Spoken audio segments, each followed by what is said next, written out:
샬롬. 네, 좋은 아침입니다. 오늘 8월 14일 금요일인데 오늘은 비가 안 와서 오늘 밖에서 말씀 묵상하려고 해요. 오늘 연못이 너무 좋아서 여러분들과 나누고 싶었습니다. 말씀 보겠습니다. 룻기 4장입니다. 보아스가 성문 위 회관으로 올라가서 앉아 있는데 그가 말하던 집안 간으로서의 책임을 져야 할 바로 그 사람이 마침 지나가고 있었다. 보아스가 그에게 여보시오, 이리 올라와서 앉으시오 하고 말하였다. 그러자 그가 올라와서 앉았다. 보아스는 성우벌로 10사람을 청하여 그 자리에 함께 앉도록 하였다. 그 사람들이 모두 자리에 와서 앉자 보아스가 집안 간으로서 책임을 져야 할 사람에게 말하였다. 모압 지방에서 돌아온 나오미가 우리의 친족 엘리멜렉이 가지고 있는 밭을 팔려고 내놓았소. 나는 이 사실을 분명히 알려드리오. 여기 앉아 계시는 분들과 우리 마을 어른들께서 보시는 앞에서 나는 당신이 그 밭을 사라고 말씀드리오. 당신이 집안 간으로서의 책임을 지겠다면 그렇게 하시오. 그러나 집안 간으로서의 책임을 지지 않겠다면 그렇게 하지 않겠다고 분명히 말하여 주시오. 당신이 집안 간으로서의 책임이 있는 첫째 사람이오. 나는 그 다음이오. 그러자 그가 대답하였다. 내가 집안 간으로서의 책임을 지겠소.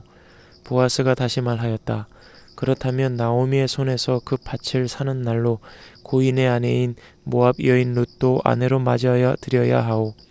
그렇게 하여야만 그가 물려받은 그 유산이 고인의 이름으로 남게 될 것이오. 그러자 집안 간으로서의 책임이 있는 그 사람이 말하였다. 그런 조건이라면 나는 집안 간으로서의 책임을 질 수 없소. 잘못하였다가는 내 재산만 축나겠소. 나는 그 책임을 질 수 없으니 당신이 내가 져야 할 집안 간으로서의 책임을 지시오.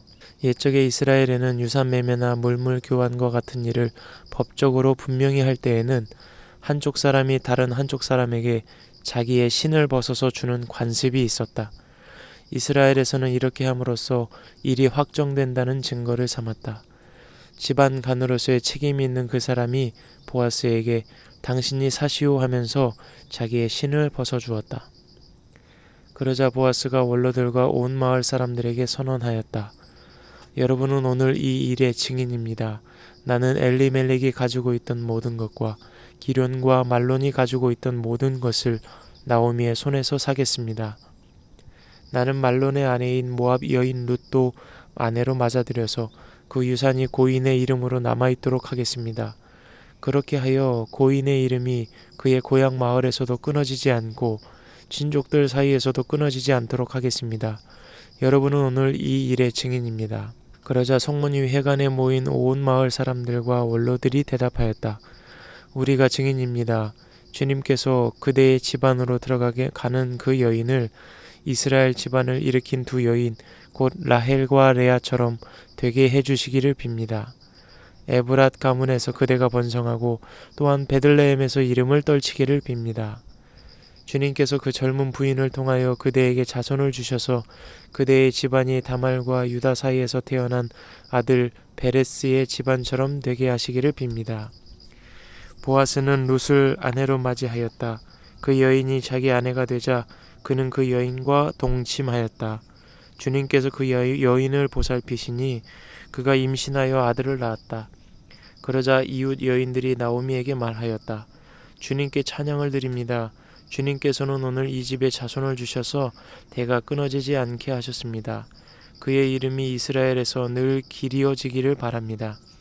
시어머니를 사랑하는 며느리, 아들 7보다도 더 나은 며느리가 아기를 낳아주었으니 그 아기가 그대에게 생기를 되찾아 줄 것이며 그는 늙음하게 그들을 돌보아 줄 것입니다. 나오미가 그 아기를 받자 자기 품에 안고 어머니 노릇을 하였다. 이웃 여인들이 그 아기에게 이름을 지어주면서 나오미가 아들을 보았다 하고 환호하였다. 그들은 그 아기의 이름을 오벳이라고 하였다. 그가 바로 이새의 아버지요 다윗의 할아버지다. 다음은 베레스의 계보이다. 베레스는 헤스론을 낳고 헤스론은 람을 낳고 람은 암미나답을 낳고 암미나답은 나손을 낳고 나손은 살몬을 낳고 살몬은 보아스를 낳고 보아스는 오벳을 낳고 오벳은 이새를 낳고 이새는 다윗을 낳았다. 아멘. 오늘 말씀은 드디어 룻과 보아스가 결혼하는 거예요. 결혼 참 아름다운 겁니다. 여러분도 꼭 결혼하세요. 오늘 룻과 보아스가 결혼을 하기 전에 보아스가 꼭 해야 될 일이 있었죠. 그게 뭐냐면 이제 룻을 책임져야 할 가장 첫 번째 되는 사람이 있었죠. 예, 여기 성경에서는 집안간으로서 책임을 져야 할 1순위 그 사람이 있었는데, 보아스가 그 사람에게 허락을 받은 다음에 완벽하게 나의 소유로 책임질 사람이 된 다음에 내가 룻 당신을 책임지겠습니다, 이렇게 얘기를 했죠. 그래서 그 사람을 찾아갑니다.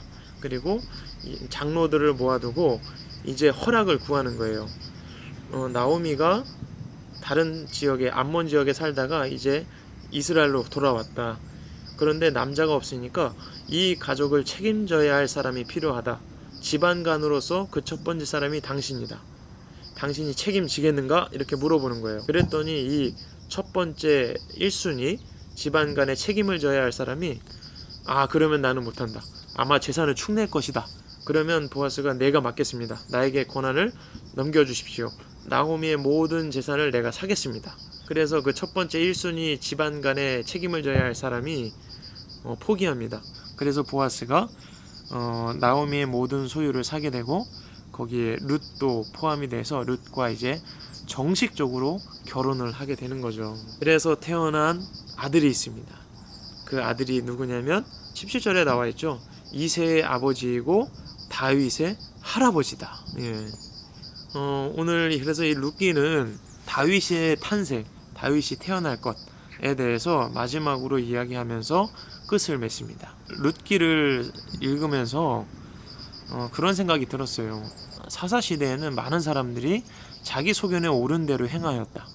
그런데 그 열매들이 쓴 열매였고 하나님 보시기에 기뻐하실 수 없는 열매들이었죠. 근데 작은 일에 순종했던 이 룻과 보아스를 통해서 다윗 왕이 태어나고 다윗의 후손들을 통하여서 예수 그리스도, 구원자 되신 예수님이 태어나시는 이 일들이 일어나는 것을 오늘 알 수가 있어요. 그래서 정말 작은 일이지만 하나님의 말씀대로 순종하며 살아가는 것, 거룩하게 살아가는 게 얼마나 큰 능력인지, 그리스도인이 가지고 있는 가장 큰 능력, 그것이 바로 거룩이다. 모세도 기적을 일으키고 여호수아도 기적을 일으키고 오늘 룻과 보아스도 하나님의 위대한 역사에 쓰임을 받잖아요. 근데 어떠한 사람을 쓰시느냐면 진짜 거룩한 사람을 쓰신다. 자기의 소견대로 행하는 것이 아니라 하나님의 뜻대로, 하나님의 말씀대로 순종하는 사람들, 거룩한 사람을 하나님이 쓰신다. 그에게 능력이 나타난다. 오늘 이걸 다시 한번 바라보게 됩니다. 그래서 저는 오늘 하루 살아갈 때 역시나 하나님의 말씀, 하나님이 내게 말씀하여 주시는 것에 크고 작음을 떠나서 정말로 그것에 순종할 때 하나님의 큰 역사를 이루겠구나. 오늘도 주님의 말씀에 순종하며 살아야겠다. 귀를 기울여야겠다 생각을 하게 됐습니다. 여러분, 오늘도 좋은 하루 보내시고 오늘도 거룩한 삶 살아가시기를 주님의 이름으로 축원합니다. 여러분 축복해요. 학교에서 승리하시고 직장에서 승리하세요. 샬롬.